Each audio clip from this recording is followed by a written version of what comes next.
Welcome to the Convergent Impact Leadership Podcast, where we explore real leadership stories and strategies to inspire meaningful action and purpose.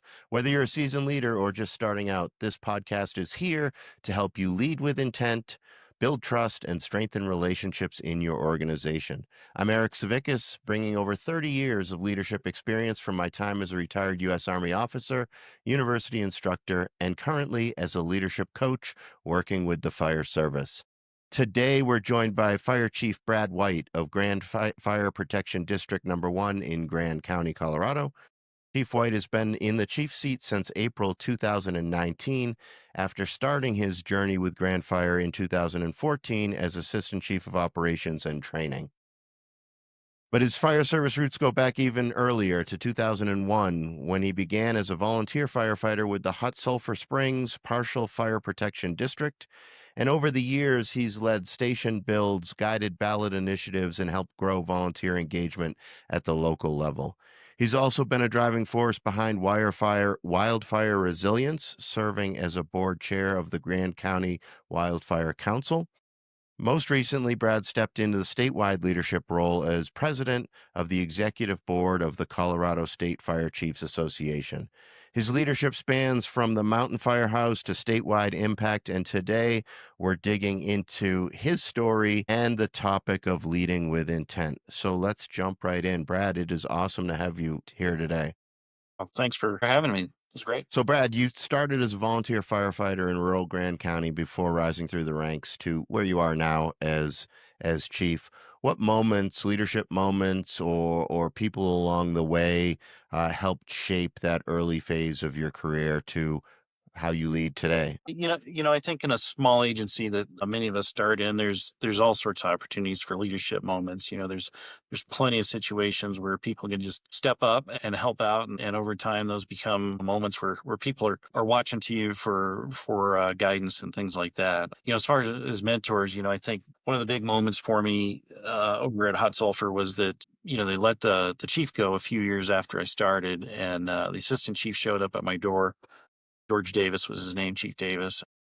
We talked about where the organization's going, and certainly there was a couple other captains, but he asked me to be the assistant chief. I told him, shoot, George, I don't know anything about being the assistant chief.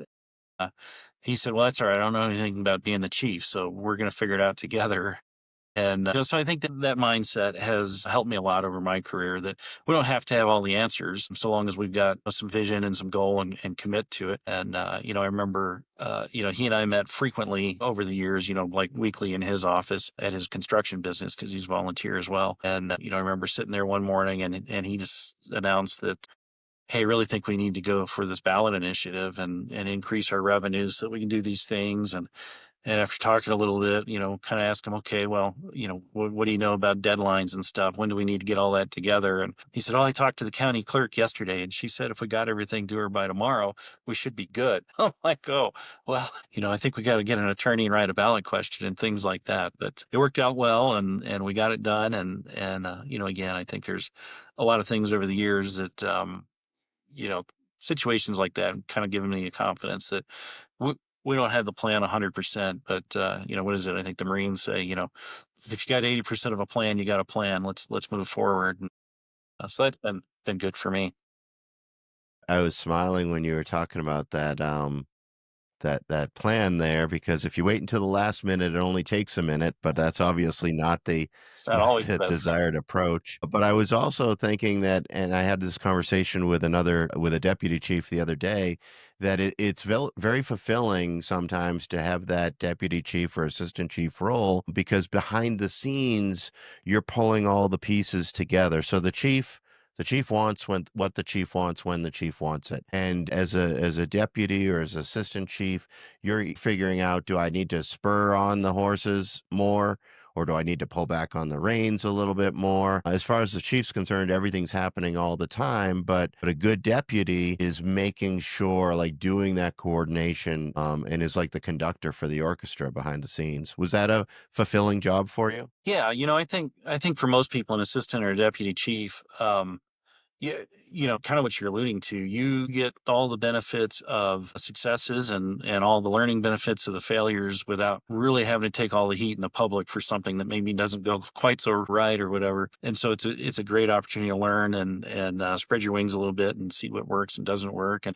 for a lot of folks, that's your first time really managing more than a couple folks underneath you. Now you've got to figure out how to manage and organize this larger group of folks with sometimes different goals.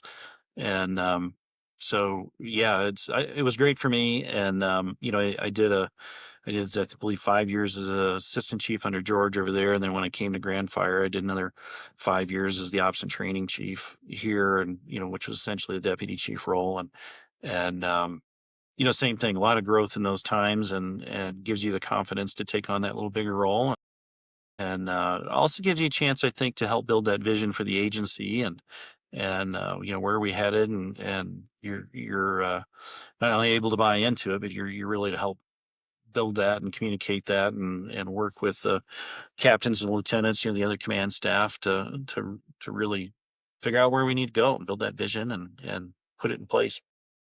Yeah. And you've been mentioning vision. You mentioned it a couple of times now so far. This month in my materials, I'm talking a lot and focusing on leaders' intent. And I talk about it routinely, anyways. Leaders' intent was something that in the military is the crux of leadership under the mission command leadership philosophy. And within that, we call it commander's intent there, really communicating in a way where your vision as the leader is articulated so that folks can then take initiative and use their expertise to do great things. How, in your experience in the fire service, do you define leading with intent? Is it, I know it's frequently talked about, but maybe in practice it might be a little bit harder for some. How do you kind of break it down and have you cracked that code? Gosh, I think that intent part, a leader's intent is so important, especially in the field and on an incident, on a scene.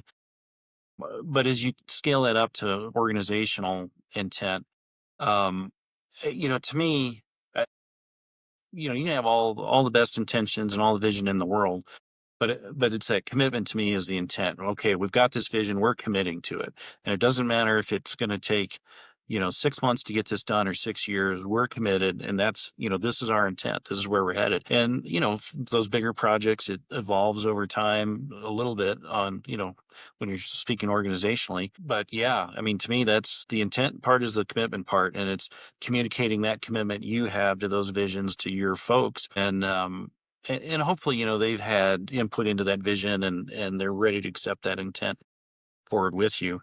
Uh, certainly had experiences where not so much internal, but working with other organizations and stuff where you've got the vision together and you believe you've got the commitment and you kind of get out ahead of the group and it turns out you're leading by yourself out there and it's the you really got to do the work ahead of time and make sure that everybody's bought into the vision and everybody has that same intent to move forward and get those things done. Can you think of a particular initiative or experience that you had in leading with intent where if you had done it, like, I don't want to say the traditional way, but the way where you just rely on your rank and you say, guys, I'm in charge here. This is how we're going to do it. We're going to do it A, B, followed by C, go, do the thing, right? And then compare and contrast that to leader's intent, where you may have said, guys, I trust you. I know you have great experience and you're going to do great stuff. Here are the ditch banks of what we need to operate within, and here's why we're doing this thing. But go, like, do good stuff. You don't need me to tell you how to do it. So using those two, that compare and contrast there, in the latter, using intent, can you think of an example where that's really panned out for you and it's really produced incredible benefits?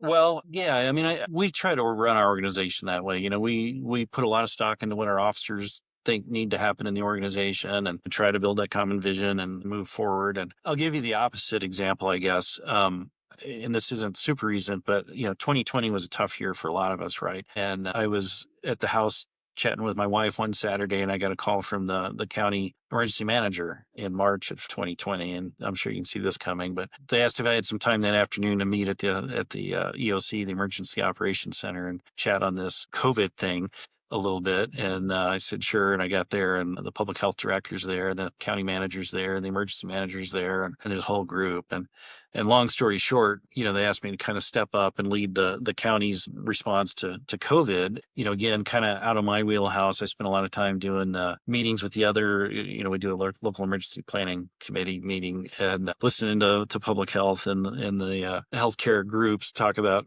some impending pandemic someday, thinking I'm glad that's going to be their problem. But really where I'm going is, we try to put some structure to it, just like we would in fire or law, and get a good incident command structure and put some folks in place to kind of manage that. And I quickly found that, those attributes you were just describing, rank and file and chain of command. And in my organization, if I don't hear back after a project, I can reasonably assume it got done and completed and there was no complications, right? And usually I'll circle back, hey, did that go all right? Usually if there's problems, that's when I start getting a lot of the feedback, right? Hey, we thought it was going to go this way and it didn't. And, here's what we're thinking next. And as I worked with other people from other disciplines, that's not there. And what I quickly learned working with our healthcare folks is, for us, we've got chain of command. For them, I likened it to like the beehive method. They would all get together in the morning, they would discuss all the things, and they would all go do their thing. And then they would all come back together, the end of the day or the next day and rediscuss it and rehash. And I think for us in fire, we're very outcome driven, right? We like to bring resolution to things. We like to put the fire out, get back to the house, clean things up, write the paperwork, be done, wait for the next one. We like to, go through a process to get an engine on order and get it spec'd and get it built and get it here and put into service. And we've got these projects. And what I found with, particularly healthcare, but other disciplines is they don't always define success the same way we do. And they, if you step back and think about their world, keeping the community healthy, well, where's the end state there, right? Where's the conclusion? There's never a conclusion. And so we had to kind of really back up and after a couple of days or a week or so and bring in the key players and really explain, I think we understand your goals now. Here's how we function and here's how we work. And I think that, we just really had to lay out the intent. And then from there, we would spend, a morning briefing, starting to rehash that intent. Here's what we're trying to accomplish for this week. Here's what we're trying to accomplish for today. And that was at a time when, there were, I think, 12 COVID tests in the county and everybody and their mother felt like they were sick and wanted a COVID test, right? Wow. And so, over several months, we went from that. We went to creating testing stations as we got more tests, and we actually took a break for fire season and healthcare kind of ran things on their own, but they asked us to come back and help in the fall for vaccine clinics and stuff like that. And so, I don't know if that's a great answer to your question, but I think for me, that was a huge experience where I learned that the intent and the chain of command and all those things that we're used to working with within our culture, aren't a given outside of our culture, in other places. And I think it's a good example, and it's an example where you showed real successes by leading in a certain way that offered people the opportunity to do new things, to take initiative, use their specific areas of expertise.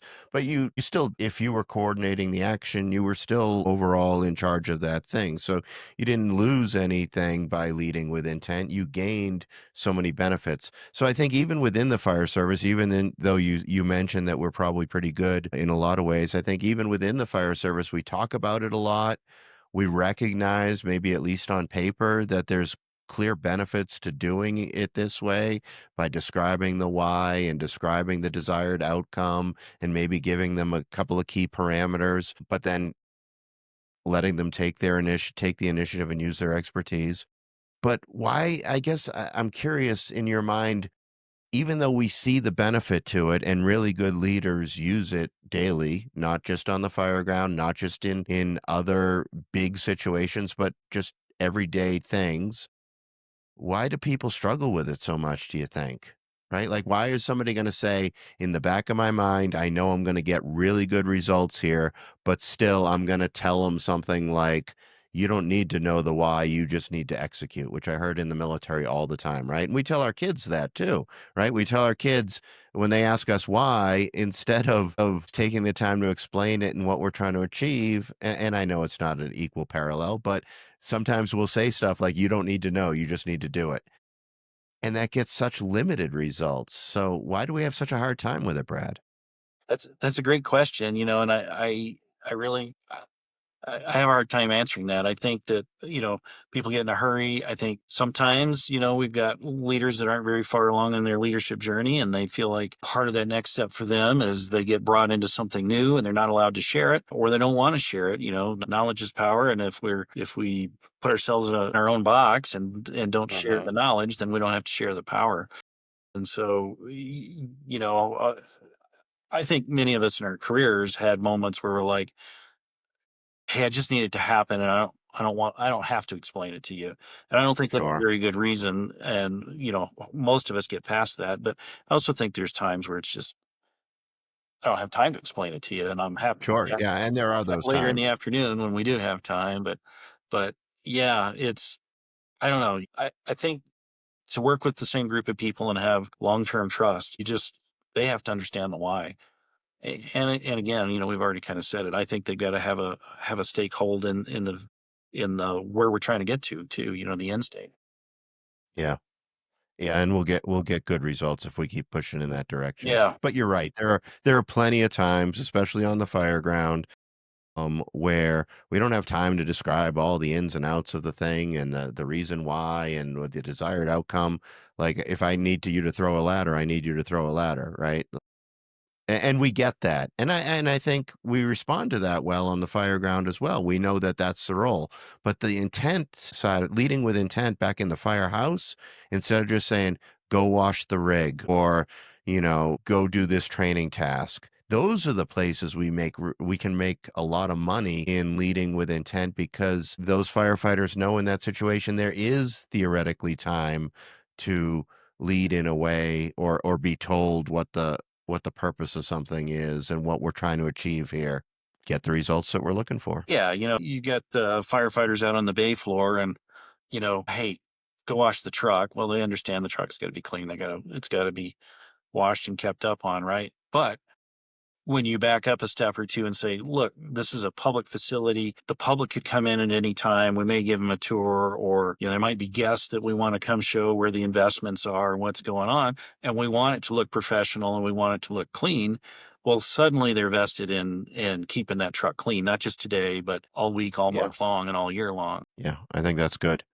So let's shift a second to your role in the Colorado State Chiefs. Before I ask you about influencing and policies and partnerships and statewide initiatives, I'm just curious what got you interested in the State Chiefs to begin with, right? Like, at what point did you say, that's an organization I not only want to support, but I want to be part of? And look, I see the e-board there, and I don't know if you ever said I aspired to be its president or not, but like what what went into that to even get to the point where you're at? Well, for starters, I mean, what an opportunity to work with the other chiefs on the e-board and be able to talk with chiefs around the state and understand their problems and understand their successes, and an honor to be able to represent them. Just an opportunity a lot of people don't get. My background as state chiefs, I told you about early on and having a chief get fired above me and suddenly having to figure some things out. No, one of the things we did pretty early on was attended the Fall Fire Leadership Challenge, and through those sessions and through talking with other people, and well, it turns out that the problems we have are problems other people are dealing with too. We don't have to fight this problem on our own, this battle on our own. There are other departments out there who are struggling with it or have recently solved it or have tried some different things, and so it's just that networking within the industry of, hey, what's going on and how are people handling this. So we pretty early on were pretty committed to those relationships, and state chiefs was the easiest way for me to get that time with other people and build those friendships with other chiefs, and so over the years, that was the original for me. And then over the years, I got asked to be part of the volunteer section there at Chiefs, and then eventually we combined the volunteer with the turned into the VCOS volunteer combination section, and helped with a number of efforts there. And then I actually chaired the wildland section for a couple of years, and that was good. We got some progress done on some things, and worked at DFPC pretty closely, and again, built some more relationships there. And no, I never started off wanting to be on the e-board or wanting to be the chair, but I actually I missed one conference over the years. I went to a training down in Santa Fe that happened to coincide over it, and all of a sudden I was getting text, "Hey, would you, if we appointed, would you be the vice president?" I'm like, again, I'm like, well, I don't know anything about being the vice president of state chiefs. And as it turned out, they kind of got it all figured out. But they circled back around, a month later or so with, "Hey, can we get you on the board?" And it was role of the secretary. And so, I think the timing was good for me. I was ready for a little more challenge. And so went ahead and jumped on with those guys, and Dave Delvecchio and the Olmies. Good experience. Like I said, those the it's not. I don't look at it as me running the organization. I think that e-board does tons of work and works really hard to represent the other chiefs in the state and find those solutions that fit. It's a diverse state. There's the needs on the Sure. plain are different than the needs on the West Slope, and are different than the needs in my area in the mountains, and that are different than the metro area. Just stuck around, and we got a little more involved with the legislative stuff the last few years, last few sessions, because of the threats to revenue, property tax cuts, and things like that. And so, I've learned some political science that never thought I'd be involved with. And, I think as state chiefs, we're having some success there. So, I guess, as Christy Olney got ready to, got her two annual terms done, and people were looking at me. So, happy to step up and do what I can do and see if I can put a little fingerprint on the fire service in Colorado and help out a lot of my peers and mentors around the state as well at the same time. You mentioned that Colorado is such a diverse state when it comes to the fire service, and there's, mountain communities and rural, and there's plains, and there's urban and city areas. I would imagine that you specifically coming from a more rural mountain department, and that's your background, I can imagine that you bring that, and that's at the forefront, or at least somewhere in your mind, probably all the time when you're doing state chief stuff, because you don't want them to ever lose that thought that it's a diverse state. And nothing against any of the other guys. I've had Don Lombardi on the podcast and Randy Royal, but they come from very big departments. And if you don't stop to think about it, you could get sucked into the mentality that we are a very, state capital focused organization. And when we're talking about ballot initiatives and everything like that, very focused in the Front Range. And so I think I imagine you have to deliberately inject or keep at the forefront some of that larger diversity of the state in mind.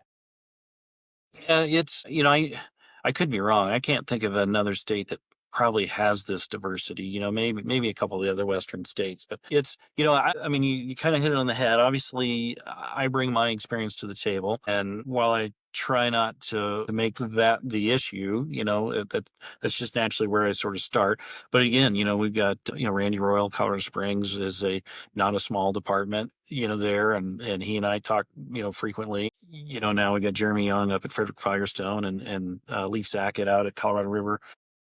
So we got some diversity within the group, and a lot of what we try to do is, build that vision as the group and do the best we can. But I think what we find though is, even though the state's very diverse, uh,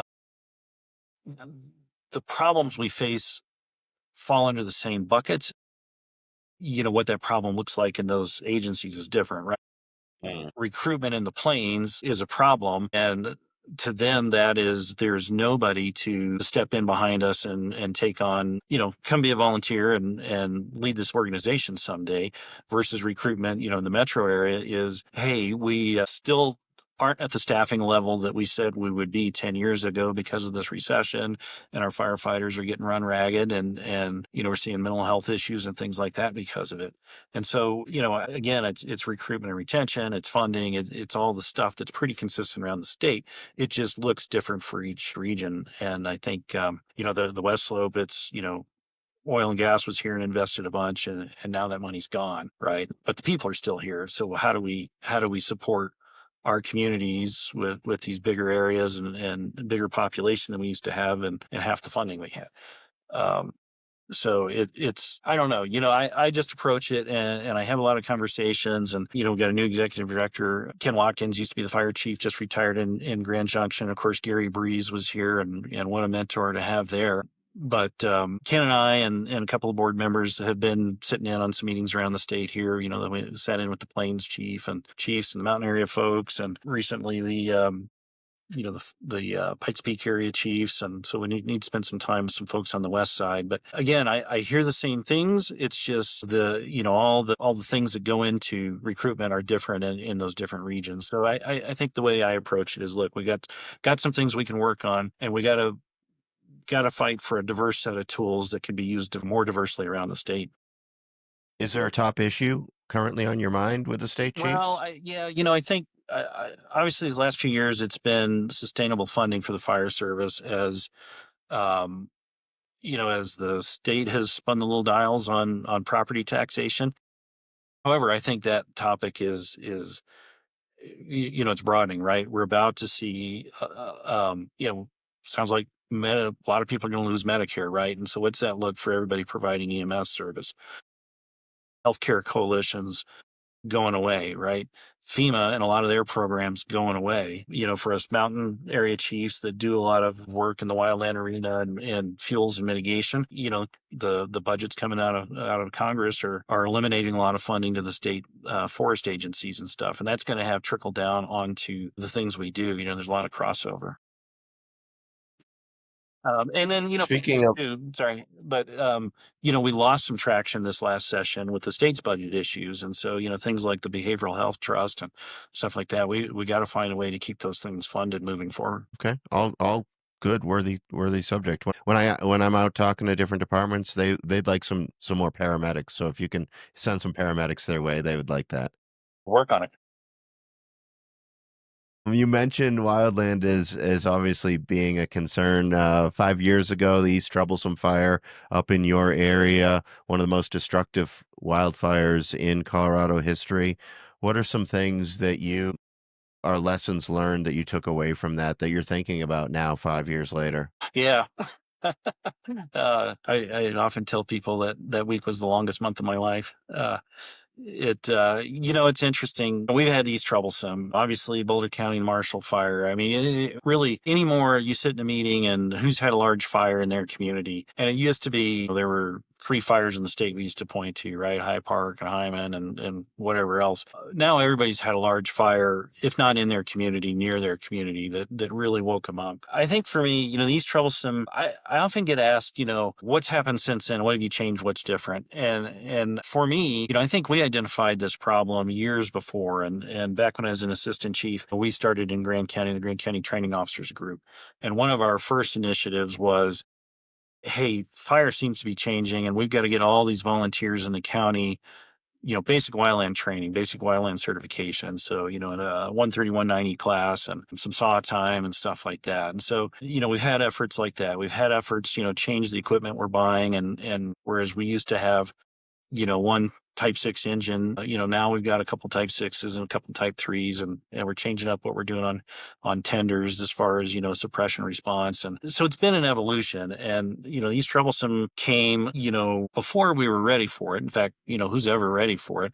But we've made a lot of progress up till then. And so, a lot of times it's hard to tell the community after an event like that, hey, it could have been a lot worse because we made all these changes. But, internally in the conversation we have, well, thank goodness we did this. Thank goodness we did that, right? Thank goodness we started doing some incident management teamwork here locally. So that's good. So since East Troublesome, obviously we had a period where the public was very, very engaged, and we tried what we could do to make some hay and get some more, defensible space, hazard mitigation or hazard ignition zone work done. And all that goes in waves. We get a lot of second homeowners in our community, over 70% vacant homes. So challenging to grab those guys when they're in town and tell them, yep, you got to pick up a chainsaw and do some work. And so we had a good rash there of stuff. One of the things that we've done that I'm really proud of is working with our neighbor to the north, Grand Lake Fire.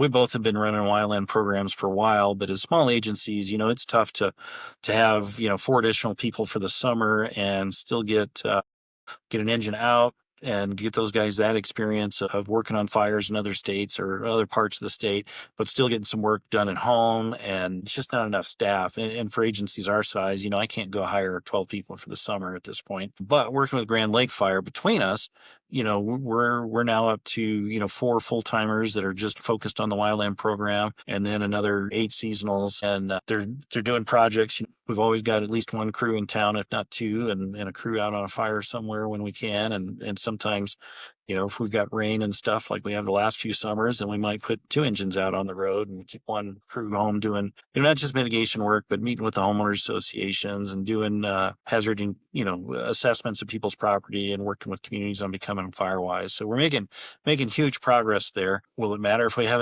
another East Troublesome? Hard to say, right? But at least the effort's there and it's going on, and hopefully not every fire is an East Troublesome fire. Right. So you mentioned talking to the community. Um, I'm sure in the immediate aftermath of a huge wildfire like that in 2020, everybody's on board. They're saying, Chief, tell us what we need to do. We're going to be better in the future. And then as things tend to get out of sight, out of mind, do you feel that the community, I'm not trying to tell you to bag on the community here at all, but do you feel like that's the constant challenge? Like they want one thing, theoretically, we want wildfire protection here, but there's a lot that goes into that. You mentioned a lot of the things on the fire service side, training and equipment and being prepared and all of that. But there's a huge amount that goes just on the community awareness side and being prepared and mitigation and just having attitudes that support having a safe area to live in versus attitudes like, I don't know, we're going to build a gazillion houses right here on this one area and they're all going to be packed together and because we like it and we get the revenue from it or whatever, right? And so do you find that the community side of it is hard to get them on the same page? What I would say is it's hard to get all the community on all the same page. It's not so hard to get different parts of the community on board. And so, part of my philosophy is, we may not make a lot of progress in subdivision A for a couple of years, but let's focus our effort on those that want to help subdivision B, C, and D, right? But what happens, again, up here, a lot of changeover over time. Suddenly there'll be somebody at subdivision A that, gets onto the homeowners association or whatever that does have some more interest. And, we can't come back to them with, well, you should have been. We just got to take that opportunity and dig in and shoulder up with them and help them in every way we can. So we've made a lot of progress that way. We've still got a couple of subdivisions that we'd like to see some more work in, but we've also got, I'm going to say 65% of our subdivisions are doing great work and doing what they can. And it's a big task, but they're making strides and get some work done. And, we try to incentivize, we work closely with Grand County Wildfire Council, and, we even help Wildfire Council write some grants and stuff so that they've got some money coming in, and they offer some cost share programs and help fund some of that. And so, we make progress where we can, and we always keep our eye open and try to make those connections in those other homeowners groups. It's really cyclical. And, every year there's new subdivision reaching out, asking questions, and, we'll just partner up with them and do what we can do. So, yeah. And I think one of the byproducts we maybe don't talk about in the community after the fire is, yeah, there are a bunch of people who are like, yeah, we need to do something, help us, tell us what to do. But then there was another group of citizens that has a little more defeatist attitude. Doesn't matter what I'm going to do, it's all going to burn down. And so Yeah. you got to kind of work through that. And we actually did, as part of our community wildfire protection plan, we pulled all the data from the fire departments in the county, and it turned out between you know the year 2000 and the year 2020, we had over 500 starts. And we actually plotted it on a map, and we point people to the map all the time. Look, you've had 6, 7 starts in your subdivision over the years, and you never knew about it, right? So your normal fire conditions, this work really will protect your home. And you get the occasional East Troublesome or Marshall fire, then yeah, it may not, but there were a lot of success stories there too for people who did good work around their home and used ignition resistant building materials and things like that. So it sounds like obviously you're doing great stuff in the realm of wildfire and wildfire prevention and community awareness with that, and good stuff that you mentioned from the state chief's perspective with your role there, and all the goodness that you have going on in your department. But what keeps you up at night, Brad? You know, Does something keep you up at night, or are you so confident in everything you have going that you sleep like a baby? I wouldn't call it confidence. I think, obviously there's going to be those situations that don't go well and things that really impact the community. But I guess the confidence is I feel like we are putting in all the effort that we can and more in a lot of cases. It's easy to say, we can step back and we can build a fire agency eh, and a community that will survive all and is impervious, right? But what does that cost, right? My community does not have the budget to build a metro area fire department here. But what can we do? And we've really tried to think outside the box and do some different things. And I don't have anybody on a 4896, but my line firefighters are doing 410s, and then they're available on call at night, for some additional pay. I've got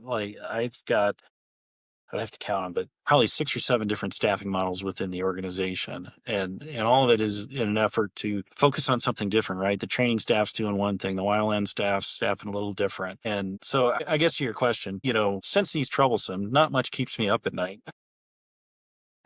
But I don't say it's confidence, but I do say that, I feel really good that not just myself, not just my the officers in the organization, but the organization as a whole really puts the effort in, and we've done everything that the community's been willing to pay for and more, and we've built them the best response agency that we can.